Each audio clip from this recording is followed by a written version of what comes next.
ചെന്നായ്ക്ക് പറ്റിയ അമളി. വിശന്നു വലഞ്ഞ ചെന്നായ ഇര തേടി അലയുകയായിരുന്നു.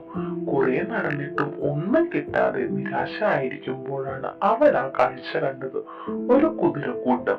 പുല്ലു തിന്നുകൊണ്ടിരിക്കുന്ന കുതിരകളെ കണ്ടപ്പോൾ അവന്റെ വായിൽ വെള്ളമൂറി. കൂട്ടത്തിൽ ചെറു കുതിരകളെ ഒന്നിനെ കിട്ടിയാൽ ഇന്നത്തെ കാര്യം കുശാലായി. പക്ഷെ എളുപ്പമൊന്നുമല്ല കുതിരയെ പിടിക്കാൻ. അവരുടെ ഒപ്പം ഓടിയെത്താൻ ചെന്നായ്ക്കാകില്ല.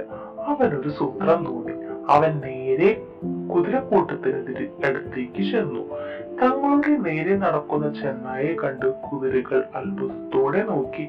ചെന്നായി അവരോട് പറഞ്ഞു, ഞാനൊരു വൈദ്യനാണ്. നിങ്ങളുടെ കൂട്ടത്തിൽ ആ കാണുന്ന കുതിരക്കുട്ടിക്ക് കാലിൽ മുടന്തുണ്ട്. ഞാൻ അവന്റെ മുടന്ത് ശരിയാക്കി തരാം.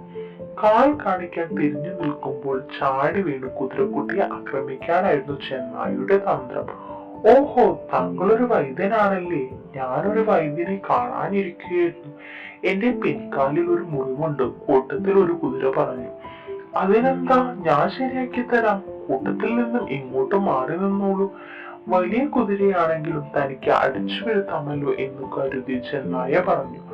കുതിര മാറി നിന്നും തന്റെ ഇടത്തെ പിൻകാൽ ഉയർത്തി. ചെന്നായ അതിലെ മുറിവ് നോക്കുന്നതായി അഭിനയിച്ചുകൊണ്ട് കുതിരയുടെ പിന്നിലെത്തി.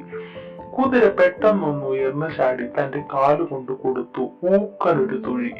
മൂന്നാല് മലക്കം മറിഞ്ഞ് ഏതാനും വാരകലത്തേക്ക് തെറിച്ചു വീണ ചെന്നായിക്ക് ഒന്ന് എണീച്ചു നിൽക്കാൻ തന്നെ കുറെ സമയമെടുത്തു. പിന്നീട് ഒരിക്കലും കുതിരയെ തിന്നണമെന്ന സ്വപ്നത്തിൽ പോലും അവൻ ചിന്തിച്ചിട്ടേയില്ല.